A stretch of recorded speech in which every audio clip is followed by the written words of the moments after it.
Hi అండి, ఎలా ఉన్నారు? బాగున్నారా? మేమైతే ఇదిగో కించేరు గడికి కరెంట్ లేదని కంప్లైంట్ వచ్చింది. కరెంట్ ఏమో సాయంకాలం తీసాడు, ఇంకా ఏ టైం వద్దో తెలియదు. చాలా కంప్లైంట్లు వచ్చినాయి.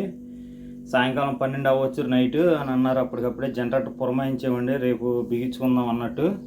అయితే సడన్గా మరి అక్కడ కరెంట్ లేకపోవడంలో జనరేటర్ అప్పటికప్పుడే 82 జనరేటర్ తెప్పించాము. కింద చెరువులకి 15 ఎకరాలకి కిందకి ఇదిగోండి జనరేటర్ వచ్చింది. బిగించుకుని ఇది లైన్లో పొజిషన్లో పెట్టి జనరేటర్ అయితే మామూలుగా ఇలా కింద పెట్టేసుకుని బిగించుకున్న తర్వాత కరెంటు రన్నింగ్లో పెట్టుకోవాలి. పెట్టుకున్న తర్వాత ఏంటన్నది అప్పుడు ఆలోచిద్దామని రాజుగారు అన్నారని మేము కంటిన్యూ చేసాము.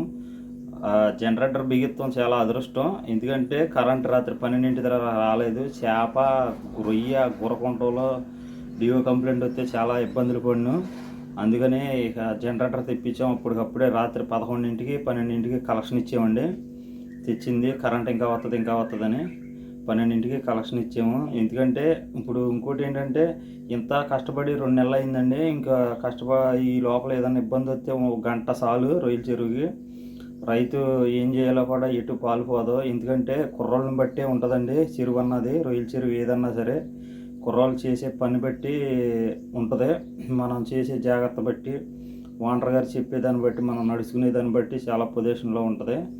అప్పటికప్పుడే పురమాయించాం జనరేటరు. ఇదిగోండి కొత్త రేడియేటరు, కొత్త బ్యాటరీలు అన్నీ తీసుకొచ్చారు శేఖర్ గారండి, ఏలూరు. మీకు మోటార్లు బాగా చేయాలన్నా, జనరేటర్లు కావాలన్నా ఎనీ టైం ఆయన దగ్గర ఉంటాయి. మీకు కాంటాక్ట్ అయితే కనుక నెంబర్ అయితే ఇస్తాను, నేను నెంబర్ ఇస్తాను. మీకు ఎక్కడికైనా జనరేటర్లు పురమాయిస్తారు, కావాలన్నా అమ్ముతారు. జనరేటర్లు కట్టి మీకు ఎప్పుడైనా ఇబ్బంది ఉండదండి. ఎక్కడికైనా ఎనీ టైం వస్తాడైనా. జనరేటర్లు కావాలంటే పట్టుకెళ్ళాలి, చేయాలంటే. ఇక చూడండి, ఇప్పుడు దీన్ని పట్టండి లేకుండా అంటున్నారు, నన్ను కూడా రమ్మంటున్నారు. ముగ్గురికి లేత్తలేదు అది. అది చూడండి, అది అయితే లేత్తలేదు, పట్టమంటున్నారు ఇప్పుడు ప్రజెంట్. సరే పట్టి లేపామండి. అది చూడండి లేపాం. జీబు అయితే దింపేసింది, వెళ్ళిపోతుందండి జీబు. ఇప్పుడు ఆ జనరేటర్ కలెక్షన్ ఇచ్చుకుని ఇవన్నీ చేసేటప్పటికి ఏ టైం అవుతుంది తెల్లా. ఆల్రెడీ 12 అయిపోతుంది, ఎండ బాగా వేస్తుంది. దానివలన లేట్ కూడా ఏదట్టుంది. 12 గంటల మేతోటి చల్లాలి.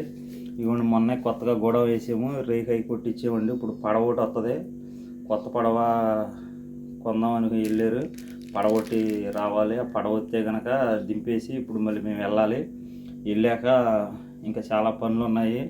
ఎందుకంటే నాయందరు లేడు, ఊరెళ్ళాడు. అక్కడ సంచిలో ఇప్పుకోవాలి. తిరిగి రాజుగారి చీరలో ముందు కొట్టేసాను కదా, వాళ్ళేద్దాం అనుకున్నాం రాజుగారికి రొయ్యలు కావాలని.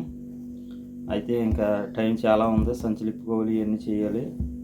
ఎండ చాలా బీభత్సంగా అవుతుంది. ఎండలో జాగ్రత్తగా ఉండే, మజ్జిగ తాగండి. ఎందుకంటే ఎండలో తిరగండి. మాలాంటి వాళ్ళు అంటే కొద్దిగా పని చేసేవాళ్ళం కాబట్టి పెద్ద ఇబ్బంది ఉండదు. కొద్దిగా వయసు మళ్ళీ వాళ్ళని నిడపట్టిన ఉండండి, చాలా జాగ్రత్తగా ఉండే. ఎండ తీవ్రంగా ఉంది కాబట్టి మీరు చాలా అశ్రద్ధ తీసుకోవద్దు. నీసు కూరలు తగ్గించండి, నీసు అవి తినకండి. పెద్దవారు, వయసు ఉన్నవారు ఈ రోజుల్లో పప్పుసార్లు, పెరుగన్నం, మజ్జిగ, బటర్ మిల్క్ అలాంటివి తాగండి. ఆరోగ్యానికి చాలా మంచిది. ఎందుకంటే కష్టపడేవాళ్ళు ఎప్పుడు ఎండలో ఉంటాం కానీ ఇబ్బంది ఏమి ఉండదు. అదిగోండి స్టార్ట్ చేసాడు జనరేటర్, స్టార్టింగ్లో ఉంది. మా ఇబ్బంది ఏమి లేదండి ప్రస్తుతానికి అయితే. మరి ఇప్పుడు జనరేటర్ స్టార్ట్ రన్నింగ్లో ఉంది కాబట్టి మేము కూడా ఇప్పుడు పొజిషన్ లైన్లో ఉన్నట్టే. ఇక మా కలెక్షన్ ఇచ్చేసుకుంటామే ఇక. ఎందుకంటే మరి జనరేటర్ అన్నది కొద్ది కుర్రోళ్ళు కూడా తెలిసి ఉండాలి. ఎందుకంటే ఇది కొత్త రేడియేటర్ అండి. ఇది కొత్త రేడియేటర్. బ్యాటరీలు కూడా కొత్తవి, అన్నీ కొత్తవి వేసి పంపించారు శేఖర్ గారు. ఎందుకంటే ఇబ్బంది ఉండకూడదని అన్నీ కొత్త వేసి పంపించారండి. మీకు ఏమన్నా జనరేటర్లు ఏమైనా కావాలంటే నెంబరు మీ కామెంట్లో పెట్టండి. నెంబర్ కావాలంటే నేను నెంబర్ ఇస్తాను మీకు. Balu SPR YouTube channel subscribe చేయండి ఫ్రెండ్స్, లైక్ చేయండి, షేర్ చేయండి. ఎందుకంటే మేము కష్టపడేవాళ్ళం ఫ్రెండ్స్. అన్ని వీడియోలకి సబ్స్క్రైబర్లు మిలియన్లు డాలర్లు దాటేస్తున్నాయి. మాకైతే లైకులు లేవు, సబ్స్క్రైబర్లు లేవు. ఇగోండి చూడండి, ఇలా ఎండా కొండనక ఇప్పుడు మందులు కొట్టాలి. పోల్గడ్డు, శానిటైజర్ మందు కొట్టాలి ఫ్రెండ్స్. చూడండి, మేము కష్టపడేవాళ్ళు, మమ్మల్ని కూడా సబ్స్క్రైబ్ చేయండి. మీకు ఇలాంటి ఎన్నో వీడియోలు పెడతాను ప్లీజ్ ఫ్రెండ్స్. ఎందుకంటే అన్ని వీడియోలకి వాటికి వేరే వీడియోలు అన్నిటికి లైక్లు, సబ్స్క్రైబర్లు మిలియన్లో వెళ్తున్నాయి. మాలాంటి వాళ్ళకి 100ల్లో 50ల్లోనే ఉంటున్నాయి ఫ్రెండ్స్. ఇదిగోండి ఇలా కష్టపడి ఇలాగ ఎండా కొండనకుండా మేము పనిచేసి కష్టపడి కష్టం విలువ ఏంటన్నది మాకు తెలుసండి. ఇగో చూడండి, ఇప్పుడు నెట్ట మధ్యాహ్నం 12 అయ్యింది. ఈ టైం ఎండ టైంలో ముందు శానిటైజర్ కొట్టాలి. అది కొడుతుంటే కళ్ళు మంట బగలాడిపోతాయి ఫ్రెండ్స్. ఓకే ఫ్రెండ్స్, మరి బాయ్, ఉంటాను మరి.